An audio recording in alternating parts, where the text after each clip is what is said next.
10억 원을 가져본 적이 없는 사람이 실제로 10억 원을 갖게 되면 절대 자신이 상상하는 대로 되지 않습니다. 여러분은 성공합니다. 여러분이 그걸 원했기 때문이죠. 안녕하세요. 하와이 대저택입니다. 네, 여러분. 흔히 돈 그릇이 크다 작다, 돈그릇을 키워야 한다 이런 말들 직접 하기도 하고 주위에서 심심치 않게 듣기도 하잖아요. 그게 아니면 그 사람은 그릇이 크다, 그 사람 그릇이 그 정도밖에 안 된다 이런 말 역시 많이 들어보셨을 겁니다. 그런데 특히 어려운 건요, 바로 이 돈그릇입니다. 이 돈그릇이 타고나야 되는 건가, 아니면 경험을 통해 돈그릇이 커지는 건가, 돈그릇을 의도적으로 키울 수 있는 방법이 있긴 있는 건가, 이런 의문들이 항상 따라다닙니다. 그렇죠. 그래서 오늘은요, 이 부분을 제가 정말 명확하게 말씀드리고자 합니다. 이즈미 마사토의 부자의 그릇, 이 책 속에 담겨있는 인사이트를 가져와서요, 저자의 명쾌한 인사이트에 저의 생각까지 더해서 말씀드리도록 하겠습니다. 지금 자네는 1,000원도 제대로 다루지 못하고 있네. 자수성가로 기업을 일군 부자 노인의 조언. 돈이란 건 참 신기한 물건입니다. 사람은 그걸 가진 순간에 선택을 해야 합니다. 쓸까 말까, 쓴다면 언제 무엇에 쓸까. 하지만 사람들은 대부분 그런 생각은 안 하고 충동적으로 써버립니다. 지금 필요하니까 지금 쓰는 것이지요. 사람들은 꽤나 많이 원하는 것과 다른 걸 사고는 합니다. 지금 당장이라는 것에 얽매여서 더 싸게 살 수 있는 선택지를 스스로 포기하는 겁니다. 인간이 돈 때문에 저지르는 실수 중 90%는 잘못된 타이밍과 선택으로 일어납니다. 그리고 사람들은 돈이 있으면 무조건 쓰고 싶어지는 모양입니다. 대형 가전제품이나 TV, 새로 나온 자동차, 그걸 파는 사람들도 살까 말까 망설이는 고객들에게 똑같은 말을 합니다. 지금이 바로 사야 할 때입니다. 라고 말이지요. 이 말은 마법과도 같습니다. 망설이던 고객도 그 말을 들으면 지갑을 여니까요.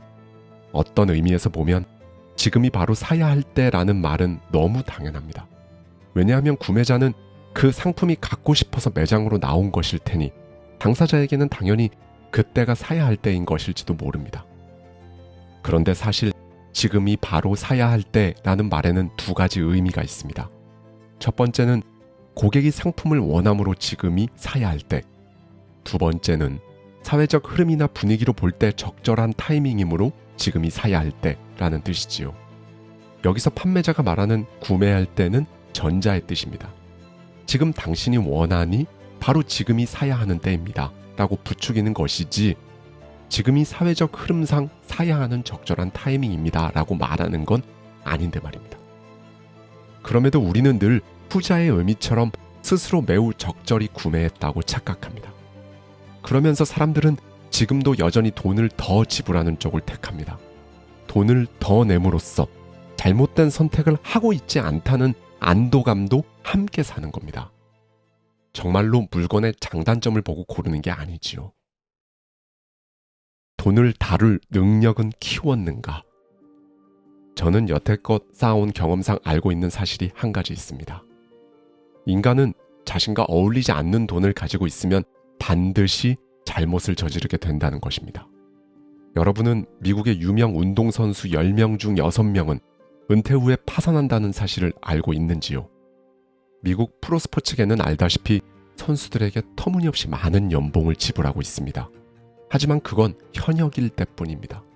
은퇴와 동시에 모든 선수의 수입은 끊기고 말지요. 그때가 되면 성공한 수많은 선수는 그때까지 모아온 평생 써도 남아 도는 돈을 어떻게 써야 할지 몰라 망설입니다. 그 중에는 변한 상황을 개의치 않고 현역 시절과 똑같이 화려하게 살다가 탕진하는 사람도 있습니다. 대부분 처음에는 자신이 돈을 마구 쓰고 있다는 사실을 인식하지 못합니다. TV나 라디오 방송에서 스포츠 해설을 맡거나 한동안은 주변에서 치켜 세워주는 나날이 계속될 겁니다. 하지만 그런 일자리마저 몇 번의 시즌이 지나면 이제 막 은퇴한 스타 선수들로 대체되지요. 이윽고 몇 해쯤 지난 뒤에야 그들은 비로소 알아차리게 됩니다. 통장 잔고가 계속 줄고 있다. 이 공포는 직접 겪어보지 않으면 모를 것입니다. 사실 그들에겐 동정이 가기도 합니다. 돈이 무엇인지도 모르던 젊은 시절부터 거금을 받아왔고 주변에는 자신을 받들면서 칭찬해주는 사람들 뿐이었으니까요. 큰 돈에만 어울리는 행동을 하다 보니 자연히 사치스러운 생활을 하게 되었을 것입니다. 하지만 그건 다 현역 시절에 통하는 얘기입니다. 상승 곡선을 그리던 장고는 바로 그때부터 꺾여버리기 때문입니다. 은퇴해서도 스포츠 업체와 계약하거나 TV, 라디오 방송 일을 해서 수입이 줄지 않는 사람은 정말 손에 꼽아야 할 정도니까요. 선수들 대다수는 현역 시절과 비교도 안 될 정도로 적은 수입과 현역 시절과 똑같은 화려한 생활 사이에서 괴로워하게 됩니다. 그러다 결국 파산하는 진짜 원인은 그 압박감에 머리를 싸매다가 섣부르게 투자를 해버리기 때문입니다. 저의 말을 오해하지 마세요. 투자 자체가 잘못이라는 것이 아닙니다. 다만 그렇게 다급한 상황에서는 대부분 잘못된 투자를 하기 마련입니다. 제대로 된 사람이라면 절대 하지 않을 리스크가 높은 투자를 하고 주변 사람들이 추천하는 대로 비싼 물건을 계속 사는 겁니다.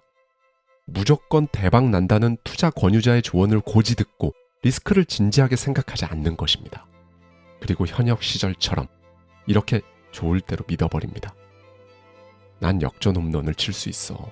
이 투자에 성공하면 나는 다시 한번 빛나게 될 거야. 스포츠의 세계에서는 이런 사고가 선수를 성공으로 이끈다는 것쯤은 저도 잘 알고 있습니다. 하지만 돈의 세계에는 절대 만만치 않습니다. 훨씬 가혹하단 말이지요. 돈의 세계에서는 자기가 보기엔 최고의 경기였다 해도 결국엔 생각지 못한 다른 원인으로 질 수도 있습니다. 그리고 유감스럽게도 프로 스포츠 선수 출신이 투자의 세계에 뛰어들어 역전 홈런을 쳤다는 말은 들은 적이 없습니다. 그들은 결국 비싼 수업료를 지불한 거라고 볼 수 있지요. 참 이상하지 않습니까? 사치만 안 하면 평생 먹고 살 수 있는 돈이 있는데 왜 이런 선택을 하는 걸까요? 그건 돈에는 이상한 힘이 있기 때문입니다. 사람에게는 각자 자신이 다룰 수 있는 돈의 크기가 있으니까요. 다시 말해, 그 돈의 크기를 초과하는 돈이 들어오면 마치 한 푼도 없을 때처럼 여유가 없어지고 정상적인 판단을 내리지 못하게 되는 것입니다. 이렇게 비유를 하면 될지 모르겠지만 돈은 일종의 에너지입니다. 열을 내뿜고 있지요. 그런데 사람들마다 적합한 최적의 온도는 전부 다릅니다. 에너지가 너무 적으면 차가워서 불편하지만 너무 많아도 지나치게 뜨거워서 화상을 입고 맙니다. 예를 들어보겠습니다. 만약 중학생에게 용돈으로 10만 원을 주면 옷을 사거나 갖고 싶었던 물건을 사면서 잘 쓸 겁니다. 하지만 1억 원을 주면 어떨까요? 분명히 제대로 못 쓸 겁니다. 10만 원을 줬을 때처럼 잘 쓰면 좋겠지만 대부분 허튼 데 쓰려고 하겠지요. 그러면서 실패를 하는 겁니다. 중학생이니 그럴 수 있다고 생각하는 분들도 분명 계실 겁니다. 어른에게 주면 다를 거라고요. 맞는 말입니다. 하지만 돈을 다루는 능력은 돈을 많이 다루는 경험을 통해서만 키울 수 있습니다. 이것이 저의 결론입니다. 처음에는 작게, 그리고 점점 크게. 그런데 사람들은 어른이 되어 분별력이 생기면 누구나 쉽게 돈을 다룰 수 있다고 착각합니다. 분별력과 돈을 다루는 건 별개인데 말이지요. 복권에 당첨되면 당신은 무엇을 하고 싶은가? 많은 사람이 하는 질문 중 제가 가장 의미 없다고 생각하는 것에 관해 이야기해 볼까 합니다. 그건 바로 복권에 당첨되면 무엇을 하고 싶은가? 라는 겁니다. 사람들은 그 질문을 듣고 수십억, 아니 수백억 원을 가진 자신의 모습을 상상합니다. 상상 속에서는 여행도 가고 집도 사고 또 근사한 차도 타고 있을 것입니다. 그리고 그 돈이라면 모든 것이 가능할 거라 착각합니다. 하지만 그런 질문과 상상이 무슨 의미가 있을까요? 냉정하게 이야기하겠습니다. 10억 원을 가져본 적이 없는 사람이 실제로 10억 원을 갖게 되면 절대 자신이 상상하는 대로 되지 않습니다. 실제로 그런 불행한 일을 겪은 한 남자의 이야기를 말씀드리겠습니다. 영국에서 실제로 있었던 일입니다. 한 남자가 있었는데 그는 초라한 아파트에서 세 식구와 오순도순 살았습니다. 공장에서 성실하게 20년간 일하면서 말이죠. 그러던 어느 날 복권을 샀고 복권을 산 그날 밤엔 식구들과 당첨되면 뭘 할까 하며 즐겁게 이야기꽃을 피웠을 겁니다. 그런데 행운인지 불행인지 정말 당첨이 된 것입니다. 그렇게 복권으로 300억 원이나 되는 거금을 얻었습니다. 그런데 그 후로 인생이 완전히 무너지고 말았지요. 2년 뒤 그 남자는 파산했습니다. 그리고 온 가족은 뿔뿔이 흩어졌습니다. 복권에 당첨되면서 퇴직을 한 바람에 직장도 잃었고 당장 머무를 집조차 없었습니다. 그 남자에게 무슨 일이 있었는지 정확히 알지는 못하지만 대략 상상은 갑니다. 갑자기 돈을 빌려달라고 찾아오는 사람도 있었을 겁니다. 수상한 투자를 권유하는 사람도 있었을 겁니다. 그 남자에게 아마 딸이 있었던 것으로 기억하는데 그 아이 인생도 완전히 망가졌습니다. 어떤 남자가 돈을 노리고 접근했는데 거기에 속아서 돈만 빼앗기고 그 딸은 버려졌습니다. 그나마 그의 아버지는 어떤 친절한 사람 덕분에 지금 청소 일을 하고 있다더군요. 실제로 그만한 돈을 손에 넣으면 돈을 쓰는 감각이 아니라 그 돈에 휩쓸리는 감각만 커지게 됩니다. 호화로운 유람선을 타고 세계 일주를 하고 아내에게 값비싼 보석을 선물하고 평생 꿈꾸었던 집도 사고, 그런데 뭐든 가능할 것 같은 그 느낌은 정말 한순간이지요. 머지않아 인생에서 할 일이 없어지고 절망에 빠지고 맙니다. 당신의 돈은 도대체 어디에서 생겨났는가? 여러분이 지금 가지고 있는 돈, 그 돈은 어디에서 생겨났을까요? 교과서처럼 대답하면 중앙은행이 인수해서 전국에 유통했다고 답할 수 있을 것입니다.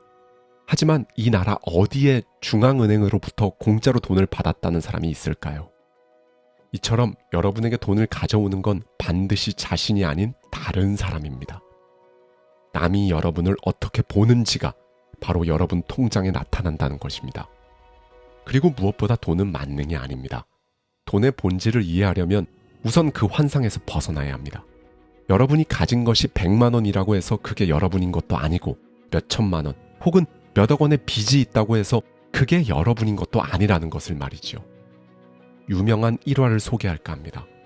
한 대학에서 독특한 실습 수업을 했지요.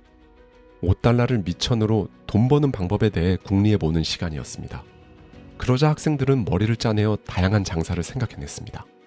5달러로 폐품을 사와서 재활용해 판다는 아이디어도 나왔고, 값싼 정비용품을 사서 자전거 관리 서비스를 제공하자는 의견도 나왔지요.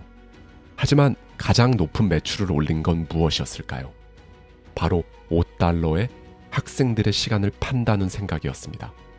다음 수업을 시작하기 5분 전의 시간을 기업에 판 것입니다. 그 대학에는 우수한 학생이 많았기 때문에 기업들은 5달러의 그 5분을 사서 자사를 홍보할 수 있게 한 것이지요. 결국 5달러짜리 물건이라는 틀에 얽매이지 않은 학생들의 승리로 끝이 났습니다. 돈은 만능이 아닙니다. 하지만 돈을 다루는 방법을 바꾸면 인생도 바꿀 수 있습니다. 돈의 역사란 사실 신용의 역사와 같습니다.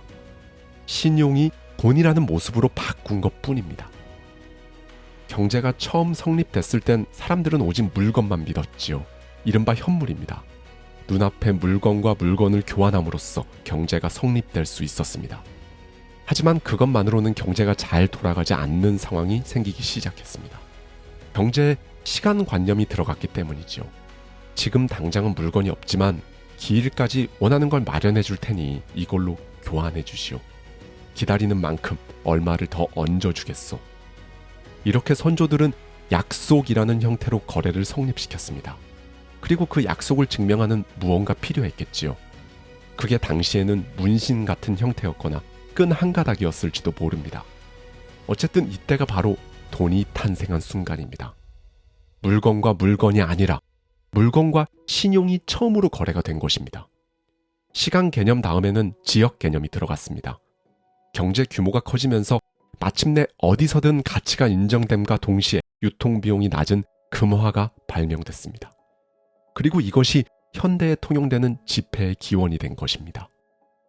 이처럼 시간을 거슬러 올라가면 돈은 곧 신용이 모습을 바꾼 것임을 알 수 있습니다. 그리고 약속을 지킨 사람은 더 큰 거래가 가능해졌지요.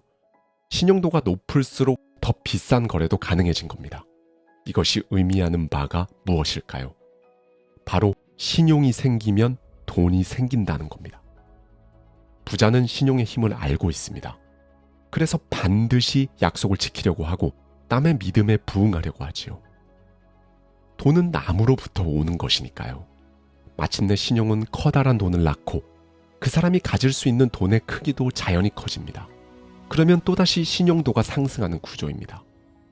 그런데 돈이 없는 사람은 의심이 많아서 좀처럼 남을 믿지 못하고 흠부터 찾으려고 합니다. 남을 믿지 못하면 신용을 얻지 못하는데도 말입니다. 그러면 어떻게 될까요? 자연히 돈은 그 사람을 피해서 돌아가게 되는 것입니다. 혹시 지금 여러분은 다른 사람이 여러분을 믿어주기를 바라긴 하지만 경제적인 여건이나 여러 가지 사정 때문에 아마 어려울 것이라고 생각하고 있을지도 모르겠습니다. 여러분 스스로도 지금의 나는 믿을 만한 인물까지는 못 된다고 생각할 테지요.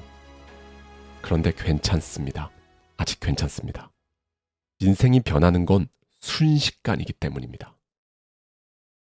부자는 돈이 줄어드는 것을 두려워할까? 돈이 지닌 서로 다른 이면의 의미를 정확히 알면 여러분은 반드시 성공할 겁니다. 여기에서 질문을 드리고자 합니다. 부자가 생각하는 진짜 리스크는 뭐라고 생각하십니까? 돈을 잃는 걸까요? 아니요. 오히려 그 반대입니다. 부자가 두려워하는 건 돈이 늘지 않는 리스크입니다. 성공한 사람들이 하는 말은 사실 언제나 똑같습니다. 무조건 일단 하라. 좋아하는 걸 하라. 이건 진실입니다. 하지만 이 말들은 사물의 한 면만을 말하고 있습니다. 스스로 부를 일군 부자들은 한 가지 공통된 사고를 하고 있습니다. 인생은 영원하지 않지요. 그리고 인생에서 행운이라는 건 손에 꼽힐 정도로만 옵니다. 따라서 한정된 기회를 자기 것으로 만들려면 배틀을 많이 휘둘러야 합니다. 물론 때로는 크게 헛스윙을 할 때도 있을 겁니다. 많은 사람은 바로 이 헛스윙이 무서워서 그냥 가만히 늙어갑니다. 하지만 성공하는 사람들은 배틀을 많이 휘둘러야 볼을 맞힐 수 있다는 걸 본능적으로 알아요. 배틀을 휘두르면 경험이 되고 그러다 마침내 홈런 치는 방법을 익히면 행운을 얻으며 홈런을 날린다. 이게 바로 그들의 공통된 생각입니다. 예를 들면 250개의 제비 중 단 한 개만이 10억 원짜리 당첨 제비인 게임을 생각해 보십시오. 그런데 조건이 있습니다. 제비를 한 개씩 뽑을 때마다 1,000만 원을 내야 합니다. 이때 보통 사람들은 어떻게 생각할까요? 당첨된 확률은 250분의 1이니까 그렇게 무모한 건 안 하는 게 좋겠어. 하지만 돈을 얻으려면 이런 발상이 필요합니다. 누구나 제비 뽑기에서 100번 이내에 당첨 제비를 뽑을 정도의 작은 행운은 가지고 있다는 것을 말입니다. 부자의 고백, 그릇. 사람들이 두려워하는 건 실패가 아니라 돈이라네. 돈을 잃을까 두려워한다. 기억하라. 돈은 그만한 그릇을 지닌 사람에게 모인다. 여러분은 자신에게 너무 엄격합니다. 여러분이 그렇게 자책하길 바라는 사람은 사실 아무도 없습니다. 다만 무조건이라는 건 없다는 걸 명심하세요. 누구나 운이 없으면 성공하지 못하고 또 운이 나쁘면 아무리 완벽한 계획을 세워도 실패하기 마련입니다. 하지만 운이 언제까지나 나쁜 사람은 없습니다. 여러분도 돈에 대해 올바르게만 행동하면 언젠가 꼭 성공합니다.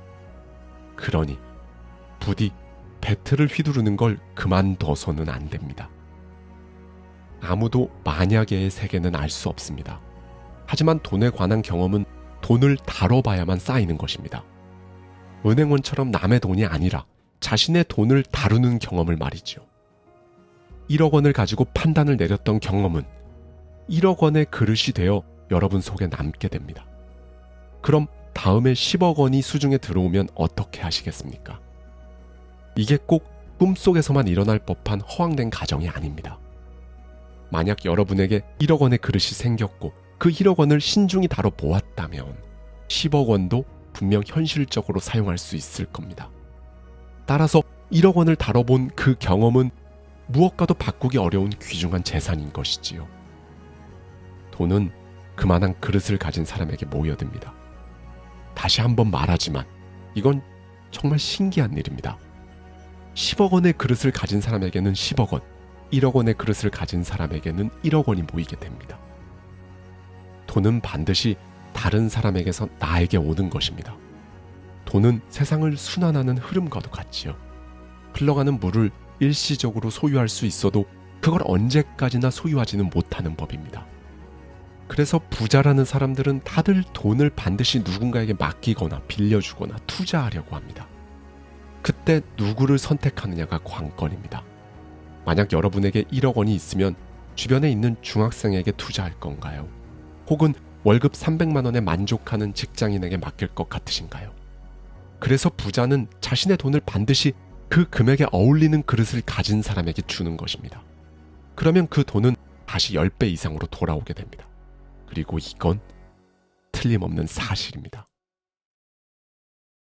지금 이 영상을 여기까지 시청하고 있는 여러분께 전하는 편지. 저는 여러분에 대해 한 가지 유추해 봅니다. 정도의 차이는 있겠으나 여러분 스스로 모르게 문득 돈의 지배를 받고 있는 자신을 발견할 것입니다. 저도 여러분과 같았습니다. 저는 사업가로서 수없이 실패를 겪었지만 그때마다 배우는 것이 있었고 이윽고 커다란 성공을 하게 되었습니다. 돈의 지배를 받은 적도 많았지만 그 지배에서 벗어나면서 비로소 성공을 손에 쥐게 되었습니다. 제 평생에 걸친 경험을 바탕으로 결론을 내릴 수 있는 것은 성공에 필요한 것은 도전하고자 하는 정신 그리고 경험이지 돈 그 자체가 아니라는 것입니다. 또 여러 가지를 경험할 수 있는 환경도 아주 중요하지요. 여러분은 어쩌면 그 환경을 스스로 망가뜨리거나 외면하고 있는지도 모릅니다. 하지만 여러분이 크게 잘못한 일은 없습니다. 다만 조금 서툴고 운이 없었을 뿐. 여러분은 지금까지 여러분의 경험들을 가지고 무엇을 할 계획인가요? 설마 그대로 무덤으로 가져갈 생각은 아니길 바랍니다. 저는 실패를 경험한 사람을 높이 삽니다. 여러분이 만약 실패를 경험했다면 저는 여러분을 진심으로 높이 평가합니다. 실패란 결단을 내린 사람만 얻을 수 있는 것이니까요. 누구나 제비뽑기에서 100번 이내에 당첨제비를 뽑을 정도의 작은 행운은 가지고 있습니다. 부디 배틀을 휘두르는 걸 그만두지 않기를 바랍니다. 지난 10년 동안 제가 만난 부자 중에 돈 때문에 행복하지 않다고 말한 사람은 단 한 사람도 없었습니다. 여러분은 성공합니다. 여러분이 그걸 원했기 때문이죠. 안녕하세요. 하와이 대저택입니다. 네, 여러분. 오늘은 그러니까 돈에 관해 근본적인 생각을 한번 해보려고 합니다. 사실 저는 경제적인 측면에서 이 부분에 대해 생각해 보는 게 가장 중요하다고 생각하는데요. 꼭 짚고 넘어가야 할 포인트가 있어요. 우리나라는 부유한 나라입니다. 선진국이다, 아직 아니다. 빈부격차가 점점 심해진다. 오늘은 이런 담론들은 제쳐두고요. 현재 우리나라는 부유한 나라가 맞습니다. 그럼 우리나라에서 경제적으로 풍족하지 못한 상황에 처해 있다는 건 부유한 국가에서 경제적으로 어려운 사람이라는 걸 뜻하겠죠. 그런데 똑같이 다른 나라에도 경제적으로 어려운 사람들이 있을 거잖아요. 그런데 제3세계에서 경제적으로 어려운 사람과는 부와 가난의 개념 자체가 서로 완전히 다르다는 거예요. 그렇죠? 우리는 정말 운이 좋게도 집에서 물이 나오고 수돗물을 구하러 몇 시간을 걸어갈 필요가 없는 환경에서 태어났습니다. 또 우리는 정말 운 좋게도 백신 접종, 위생적인 환경, 좋은 건강보험, 자본주의 시스템에서 살고 있고요. 우리는 운이 좋게도 안전한 사회에서 내 소유물의 권리를 인정받고 인터넷에서 자유롭게 접근하고 정보를 활용할 수 있습니다.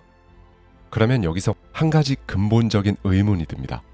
어떻게 보면 우리가 이렇게 굉장한 기회를 누릴 수 있는 환경에서 태어났는데도 경제적으로 항상 쪼들리고 어렵고 심지어 가난하다면, 그러면서 여전히 사회 시스템, 정부, 연금제도, 회사의 각종 정책 등에 대해 불평불만을 하고 그러는 동안 시간은 쏜 화살처럼 빠르게 지나가 중년이 되고 노년이 되어버린다면 무언가 너무 안타깝고 한스럽지 않을까요? 영국에서 기업가로 가장 빠르게 부를 일군 입지전적의 인물이 있습니다. 그런데 이 사람 역시 흙수저 중에 흙수저였어요. 가난한 시절에 자본주의는 기울어진 운동장이어서 기회 자체가 막혀있다라는 부분에 대해 욕하고 비난하며 살았습니다. 그리고 이 사람이 그렇게 했던 모든 행동은 자신에게 오는 부를 쫓아냈습니다. 그렇게 하지 않아야 한다는 것을 깨닫고 실제로 그렇게 하지 않기 시작했을 때 영국에서 경제적으로 가장 성공한 사람이 되었어요. 오늘 이 부분에 관해 도대체 그러니까 돈, 그리고 자본주의에서 부자가 된다는 것, 이런 근본적인 것들에 대해 완전히 민낯 그대로 들여다보겠습니다. 영국의 기업가 롬 무어의 부의 속성에 담겨있는 통렬한 인사이트를 가져와서요. 저의 생각까지 더해서 여러분들께 말씀드리도록 하겠습니다. 인간이 진화하듯 돈도 진화한다. 그래서 옛날 방식으로는 돈 벌기가 점점 어려워지고 새로운 방식으로 돈 버는 것은 점점 더 쉬워진다. 변화는 엄청난 기회를 선사합니다. 다윈의 말대로 가장 강하거나 가장 똑똑한 종이 아니라 환경 변화에 가장 잘 적응하는 종이 생존하죠. 금융과 돈 분야에서 일어나는 변화와 혁신을 그냥 뉴스로 보면서 아, 그렇구나. 변화가 참 빠르네. 이렇게 생각하고 말 것이 아닙니다. 그 변화에 여러분도 적극적으로 참여하는 것이 기회를 얻는 길이에요. 당연히 처음에는 참여해서 뭘 어떻게 해야 하는지 혼란스럽고 어려울 겁니다. 그런데 우리는 알잖아요.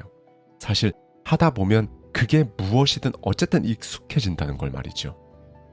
사람들은 변화를 두려워합니다. 그래서 거기에 뛰어드는 사람은 극소수고 실제 경쟁은 줄어듭니다. 그래서 여러분이 얻을 수 있는 기회는 더 커지는 거고요. 돈의 진화와 관련된 한 가지 사실이 있습니다. 돈의 흐름 속도가 계속 높아져 왔다는 거예요. 과거의 돈은 동물의 속도로 흘렀죠. 그러다 기계와 전기통신의 속도를 거쳐서 이제는 빛의 속도로 흐르고 있습니다. 돈의 흐름 속도가 올라갈수록 돈을 중요하게 생각하지 않는 사람들로부터 돈을 최고의 가치로 여기는 사람들에게로 흘러가는 속도, 빈곤층의 주머니에서 나와 부유층으로 흘러 들어가는 돈의 속도는 점점 빨라지고 있습니다. 즉, 우리 인간이 진화하듯 돈도 진화했습니다. 돈이면 다 되는 줄 알아. 사람 사는데 돈이 전부가 아니야. 돈으로 행복을 살 수 없다는 거짓에 관하여. 돈이 있어도 행복하지 않다는 말은 놀랍게도 여전히 많은 사람들이 믿고 있는 사실이자 신념입니다. 정말 그럴까요? 지난 10년 동안 제가 만난 부자 중에 돈 때문에 행복하지 않다고 말한 사람은 단 한 사람도 없었습니다. 저는 정확하고 충분한 데이터를 얻을 만큼 많은 부자들을 만났어요. 그런데 제발 부탁인데 내 돈을 모두 가져가줘요. 돈 때문에 너무 불행합니다. 라고 말하는 부자를 단 한 번도 본 적이 없습니다. 돈으로 행복을 살 수 없다. 이 말은 보통 부유한 국가의 가난한 사람들이 하는 말입니다. 가난한 사람들이 정말로 돈이나 부에 큰 가치를 두지 않는다고 치죠. 그들이 부가 사람을 행복하게 만들어주지 않는다는 증거를 어떻게 낼 수 있을까요? 그건 먹어보지도 않은 음식이 싫다고 말하는 아이들의 말과 비슷합니다. 미시간 대학에서 실시한 조사 결과 돈과 관련된 다음 3가지 사실을 알아낼 수 있었습니다. 1. 사람들이 무엇 때문에 가장 많은 걱정을 하는가? 돈 때문이다. 2. 사람들을 가장 행복하게 만드는 건 무엇인가? 돈이다. 3. 사람들을 가장 불행하게 만드는 건 무엇인가? 돈이다. 물론 돈이 주는 혜택들 없이 순전히 돈만 따로 딱 떼어놓고 봤을 때 돈만 있다고 여러분이 행복해지는 건 아닙니다. 그런데 다른 모든 조건이 동일하다면 더 행복해지기 위해 돈을 쓸 수 있는 능력과 돈으로 더 많은 일을 할 수 있는 능력이 생깁니다. 저는 돈이 없었던 적도 있고 충분한 돈을 가져보기도 했어요. 그래서 이렇게 말할 수 있는 겁니다. 분명한 것은 돈이 있다고 행복해지지 않는다는 주장은 전 세계적으로 오인되고 있다는 것입니다. 돈이 행복을 만든다. 단언컨대 사랑, 아이들과 보내는 시간, 아이들이 성장하는 모습을 지켜보는 등 인생에서 최고의 것들은 공짜입니다. 자연, 아름다움, 예술, 산책, 음악, 여러분이 사랑하는 공짜로 얻는 것들을 생각해 보십시오. 이런 경험 자체를 더 많이 하려면 시간을 자유롭게 쓸 수 있게 해줄 수동적 소득이 필요합니다. 이 수동적 소득은 근로소득이 아니에요. 여러분 소유 자산에서 나오는 소득입니다. 과연 대출금과 카드값을 갚기 위해 수십 년간 직장에서 스트레스를 견디며 최소 주당 40시간을 일하면서 이 인생 최고의 공짜 순간을 즐길 수 있을까요? 사람들은 왜 돈과 행복이 같이 갈 수 없다고 생각할까요? 돈은 행복을 만듭니다. 더 자주, 그리고 더 쉽게 여러분을 행복하게 만드는데 돈을 쓸 수 있기 때문이죠. 돈은 시간을 버는 수단입니다. 우리는 돈 관리를 도박꾼처럼 하고 있다. 극단적인 비유처럼 들릴지 모르지만 대부분의 사람들은 도박꾼처럼 돈을 관리합니다. 그들은 돈을 낭비하고 간신히 먹고 살 뿐이죠. 돈을 관리하고 컨트롤할 수 있는 방법에 대한 교육이 필요한 이유입니다. 전미금융교육재단의 통계에 따르면 갑자기 거금이 생긴 사람들 중 70%가 5년 내에 그 돈을 전부 잃습니다. 복권 당첨자들 중에 44%는 5년 내에 당첨금을 모두 썼으니까요. 그러나 복권 당첨자 10명 중 9명은 새로 생긴 재산이 세 번째 세대까지 갈 거라고 믿습니다. 다시 말하지만 이미 가진 돈을 관리하는 법을 배운 사람만이 실제로 그렇게 할 수 있습니다. 그럼에도 불구하고 한 가지 흥미로운 사실이 있습니다. 응답자들 중 불과 2%만 복권 당첨 후 인생이 불행해졌다고 대답했지요. 그렇다면 돈이 있어도 더 행복해지지 않는다고 말하는 사람은 도대체 누구일까요? 자본주의, 돈, 그리고 생산자와 소비자. 부자들은 기업과 경제를 만들어갑니다. 빈곤층은 생존하기 위해서 이런 것들에 의존하는 것이고요. 토마 피케티의 베스트셀러 21세기 자본에 따르면 사실 전 세계 부의 99%는 개인 소유입니다. 이는 빈곤층이 받는 모든 국가적 혜택은 사실 생산자들이 지불한다는 의미입니다. 또한 80대 20의 법칙대로 인구의 20%가 80% 사람들이 소비할 것들을 생산합니다. 생산자들은 더욱더 많이 생산할 것이고 소비자들은 계속해서 소비할 겁니다. 여러분은 생산자와 소비자 중 무엇이 되고 싶은가요? 빈부격차에 관해 옳고 그름을 따지겠습니까?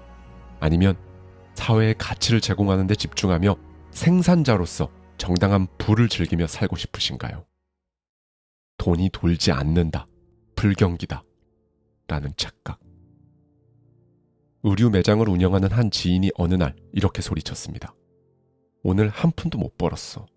불경기라 지금 세상에 돈이 말랐다고. 사실 머빈 킹 전 영국 중앙은행 총재에 따르면 전 세계 경제에는 약 15경 2천조 원이 돌아다닙니다. 그는 주식과 채권의 전체 가치는 28경에서 34경 원 정도로 추산합니다. 일부 금융인들은 지금까지 채굴된 금의 가치가 1경 원이 넘는다고 주장합니다. 다만 불법적 금 채굴 데이터는 추적하기 어렵기에 채굴된 금 가치는 이보다 훨씬 더 높을 것으로 추산됩니다. 즉, 전 세계 경제에는 사실상 무한대이자 무제한에 가까운 돈이 있는 것이지요. 특히 이 모든 돈을 더하고 이 돈이 풀려 있고 사람들 사이에서 계속 흐르고 이동할 걸로 생각하고 인플레이션과 양적 완화 같은 요인들이 전례 없이 많은 유동성을 공급해주는 상황들을 감안했을 때는 더 그렇습니다. 전 세계 경제에는 우리 모두 백만장자가 되고 남을 만큼 충분한 돈이 있습니다. 그런데 도대체 누가 여러분의 돈을 갖고 있을까요? 그렇다면 여러분은 실제로 돈이 많다는, 즉 돈이 사실상 무한대로 있다는 시각과 사고방식을 갖고 계신가요? 아니면 돈이 부족하다는 사고방식을 갖고 있나요? 경제가 여러분의 경제를 통제하고 있다고 생각하세요? 아니면 경제나 경기 상황과 상관없이 여러분 자신이 여러분 경제를 통제하고 있다고 생각하시나요? 돈 벌기는 생각에 달렸다. 어떤 사람이 돈을 벌 수 있다면 누구라도 돈을 벌 수 있습니다. 농구에서 덩크슛, 100m를 9초대에 달리기 등과 같이 인간 유전자와 천재성이 빚어낸 놀라운 성과를 내는 것과 돈을 버는 일은 다릅니다. 여러분은 키가 크거나 작거나 몸이 튼튼하거나 마르거나 IQ가 높거나 낮을 수 있습니다. 그러나 우리는 어떤 분야에서도 직업, 취미, 심지어 오락을 통해 큰 돈을 벌고 있는 평범한 누군가를 볼 수 있습니다. 억만장자 DNA는 없습니다. 단언컨대 없습니다. 그렇다면 돈을 버느라 애를 먹는 사람이 그토록 많은 이유는 무엇일까요? 왜 그들은 돈 걱정을 하고 돈 때문에 죄책감과 질투심을 느끼며 돈이 없어 자신들이 좋아하는 것을 하며 살지 못하는 걸까요? 확실한 것 단 한 가지는 누군가 큰 부를 빠른 속도로 이루고 돈을 계속 벌어들일 수 있다면 여러분도 그렇게 할 수 있습니다. 뭔가가 물리적으로 가능하다면 여러분도 그것을 할 수 있는 것이죠. 전문가에게 체스 두는 법을 배울 수 있다면 똑같이 전문가에게 돈 버는 법도 배울 수 있습니다. 사람들은 돈을 벌 수 없어서가 아니라 단지 아직까지 돈을 버는 방법을 모르는 게 문제입니다. 그들은 아직까지 돈을 버는 방법을 배운 적도 없고 충분하고 중요한 액수의 돈을 벌어본 적도 없으니까요. 미국의 철학자 짐 론이 했던 하기 쉽고 하기 어렵다 라는 말은 저에게 있어 이루 말할 수 없이 소중한 교훈이었습니다.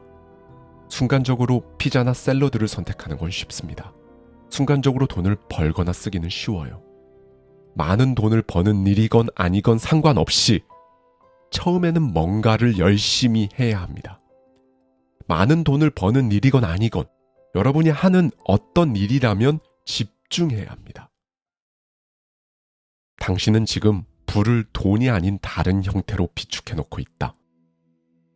모든 사람은 사실상 부자입니다. 사람들의 부가 돈이 아닌 다른 형태를 취할 뿐이지요. 자신의 부를 상당한 현금, 물적 자산, 자본으로 바꾸거나 부를 실제로 늘리기 위해 현금에 집중한 사람은 비교적 극소수뿐입니다. 대부분의 사람들은 자신의 부를 다른 형태로 비축해놓고 살아갑니다. 그렇게 그들은 잠재적인 부, 즉 비금전적인 부와 함께 죽습니다. 여러분의 부는 관계, 네트워크, 취미, 전문 지식이나 기술 분야, 자녀 교육법, 사람들을 이끌고 그들에게 영감을 주는 방법, 사람들을 웃기는 방법, 퀴즈에 대한 지식, 컴퓨터 게임 기술, 혹은 여러분이 개인적으로 영감을 받아서 계속 집중하는 그것까지 모든 것의 형태로 잠재되어 있는 것입니다. 집중하는 곳에서 에너지가 흐르고 결과가 자랍니다. 여러분이 자신의 가치를 이것이다 라고 의식적으로 인식한 후 그것의 부의 공식을 첨가한 후 한 가지 형태의 부를 금전적인 부로 전환하는 방법을 이해하는 게 가장 중요합니다. 대부분의 사람들이 금전적인 부를 갖지 못하는 이유는 그들에게 그럴 능력이 없다거나 그러기 힘들다거나 가질 부가 충분히 없다거나 부모님이 잘못했기 때문이 아닙니다. 그저 아직까지 자신에게 특별히 비금전적 부의 형태를 현금으로 전환하는 방법을 배우지 못했을 뿐이죠. 예를 들면 3M의 포스트잇은 우연히 발견되었습니다. 연간 1조 원짜리 비금전적 아이디어였죠. 그냥 끈적이는 작은 종이 조각에서 시작된 겁니다. 인생에서 가장 중요한 질문. 왜 살아야 하는지 인생의 의미를 알고 있는 사람은 어떻게 해서든지 살아갈 수 있다. 프리드리히 니체. 여러분은 가치를 통해 세상을 경험합니다. 백화점을 지나간다면 여러분이 중시하는 가치와 연결되는 매장, 사람, 간판, 그리고 할인 행사를 보게 될 것입니다. 그런데 사실상 여러분의 가치와 관련이 없는 것들은 보이지 않을 거예요. 여러분은 삶의 목적에 대한 명확한 그림을 지니고 있나요? 여러분의 비전은 인생의 로드맵이며 교차로, 힘든 선택, 차질, 우회로, 과도기에 빠진 여러분을 매 순간 안내해 줄 것입니다. 사실 우리 모두는 산만해지고 압도되고 혼란을 느끼는 순간들을 접합니다. 그런 순간들의 충격을 최소화해 주는 것이 바로 명확한 비전입니다.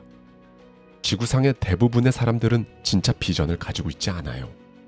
대부분의 사람들이 목적, 영감, 성취감을 느끼지 못하는 이유가 그래서입니다.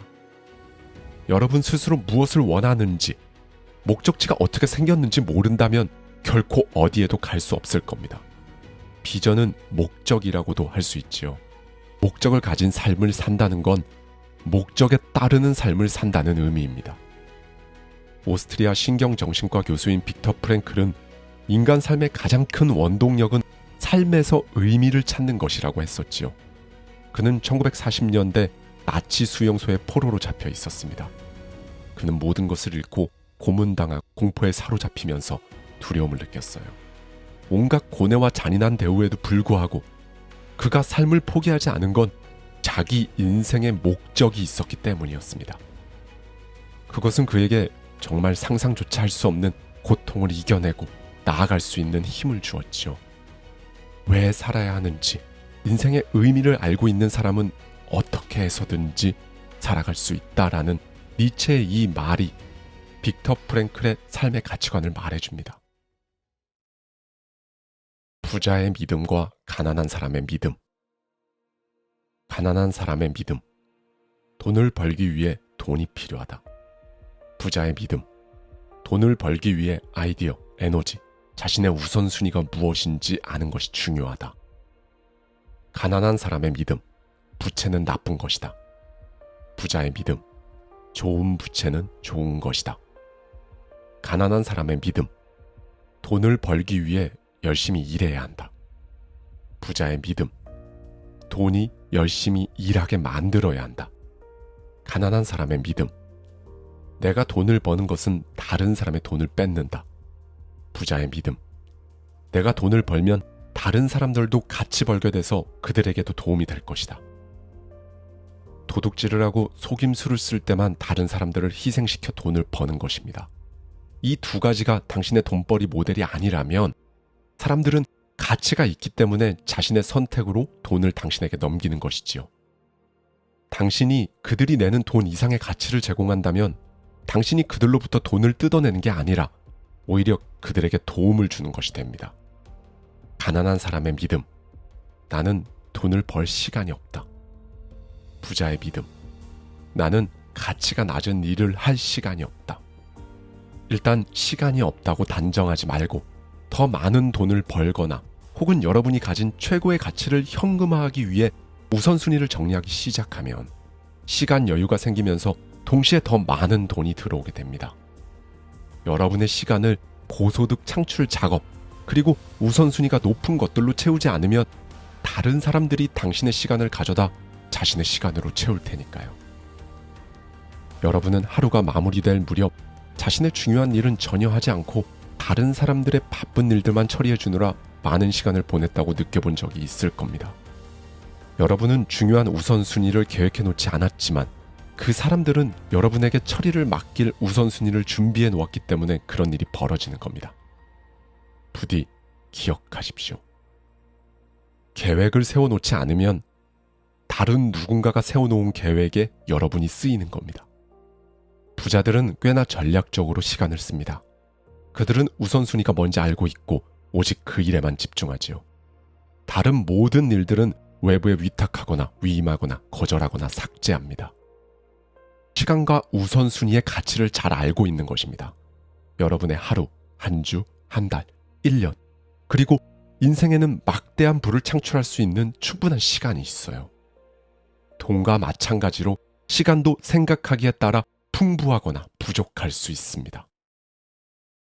당신의 가치, 당신의 피와 땀을 무시하지 마라. 저는 한때 그림을 그려 팔았습니다.